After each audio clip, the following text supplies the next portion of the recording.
बिस्मिल्लाहिर्रहमानिर्रहीम। मेरे social media के तमाम दोस्तों को बंदा नशीज मजहब निमाया का मुहब्बत भरिया सलाम। दोस्तों, अज मैं हुक्म होया है मेरे बहुत ही प्यारे वीर जनाब रियाज भट्टी साहब का। मेरे वीर तलकते है एडा बहादुर शहर डिस्ट्रिक्ट साहिवाल नाल, लेकिन हाल तैनात हाजिर ड्यूटी ने लाहौर। तो मेरा बड़ा प्यारा तो मुखलस जहा वीर है। तो मैं कि भट्टी साहब जनाब की हुक्म की तमीर करते हैं, 1 2 3 4 नहीं 5 दौड़े जनाब की नजर कर रहे हैं। तो तवज्जो करें, भट्टी साहब भी वो एक कदर करेंगे दुखियां दी जिंदे अपने जिगर ते फट होवन। वो एक कदर करेंगे दुखियां दी जिंदे अपने जिगर ते फट होवन। उवे हर तो पुश्तन हाल सुना जिंदे अपने औखे झट होवन। ते भट्टी साहब कदों रखदन याद गरीब दी गल, और जिंदा जर तू हाफज़े चट होवन। सोहनी उम्र लतीफ निभावन लई और खैशात ते संगतां घट होवन।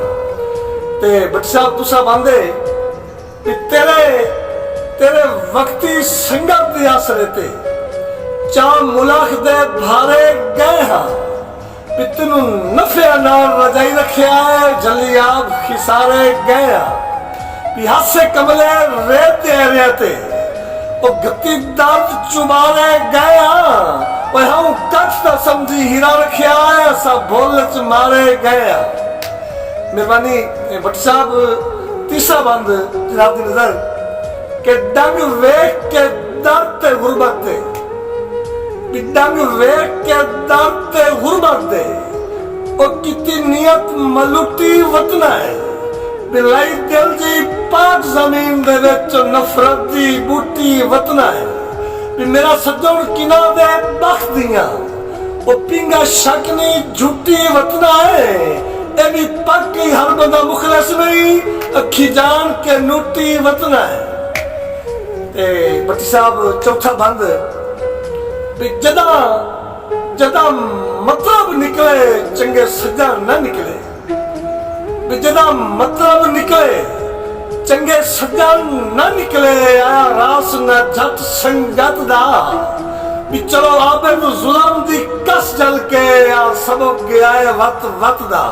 भट्टी साहब भी जदा सब ते करके तरस खुदाई चा रखिए हथ शफकत दा उस मोसे नू डंग मार लेंदा है और हुंदा असर जो घटिया रत दा। तो भट्टी साहब अपने प्यारे वीर दी नजर में आखिरी बंद कि मैं जानदा हाँ तेरी नजर विच मेरी कोई नहीं यार हसीयत। तो मैनू रब दे नाते छोड़ न जावी, तेरी एदे है याद नसीहत। भट्टी साहब जज्बात दे मोटे थक गए हैं, वह हंजुआ दी चाचा मैयत और पुछ वन के आबद चिड़िया तू कट्ठा रोंदियां दी अहमियत। भट्टी साहब सदा सिर तेरानी रकीबा दे साए, खुदा तेनू हर एक बला तू बचाए। और जेड़े सते कख तू मोहल्ला तू बैर उवे चिड़िया चाके हिनी घर बनाए। बड़ी मेहरबानी जनाब दी ममता जनाब हुकूमत तमीर। भट्टी साहब मेरे यूट्यूब चैनल का नाम है मजहब निमाना।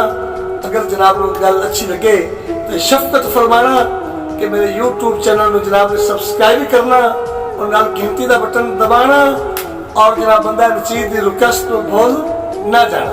मेहरबानी जनाब, थैंक यू।